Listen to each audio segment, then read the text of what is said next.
നമസ്കാരം എല്ലാവർക്കും ചാനലിലേക്ക് സ്വാഗതം. ഇന്നിവിടെ പ്രതിപാദിക്കുന്നത് ശാന്തിയും തന്ത്രിയും തുടരുതെന്ന് പറയാൻ കാരണമെന്ത് എന്നാണ്.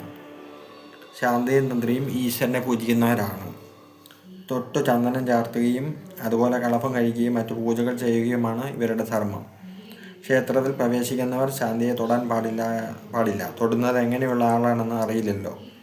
കുളിക്കാതെ വന്നയാളാകാം, ചിലപ്പോൾ മറ്റശുദ്ധ വസ്തുക്കളിൽ തൊട്ടിട്ട് വന്നയാളാകാം. അങ്ങനെ തൊടുന്ന പക്ഷം അത് ദൈവത്തിന് ഹിതകരമല്ല. അതിനാലാണ് പൂജാരി നൈവേദ്യം തൊടാതെ നൽകുന്നത്. ഇതിൻ്റെ ശാസ്ത്രീയ വശം പരസ്പരം സ്പർശിക്കുന്നതിലൂടെ രോഗാണുക്കൾ ശരീരത്തിൽ പ്രവേശിക്കുമെന്നതാണ്. വാകച്ചാർത്ത് നടത്തുന്നത് എങ്ങനെ? നിർമാല്യ ദർശനത്തിന് ശേഷമാണ് വാകച്ചാർത്ത് നടത്തുന്നത്. ഭഗവാന്റെ നിത്യകൃത്യങ്ങൾ വാകച്ചാർത്തോടെയാണ് ആരംഭിക്കുന്നത്. നിർമാല്യ ദർശനത്തിന് ശേഷം പൂജാരി നിർമാല്യം വാരി വടക്ക് ഭാഗത്തിട്ട് കൈ കഴുകി വൃത്തിയാക്കി ബിംബത്തെ ശുദ്ധജലം കൊണ്ട് കഴുകി എണ്ണ അല്ലെങ്കിൽ തൈലം ആടുന്നു. ഈ എണ്ണ ഏറ്റവും വിശേഷപ്പെട്ട ഒന്നാണ്. ഔഷധ ഗുണവും ദൈവിക മൂല്യവും ഇതിനുണ്ട്. എണ്ണ ആടിക്കഴിഞ്ഞാൽ എണ്ണമയം പോകാൻ വാകച്ചാർത്തായി.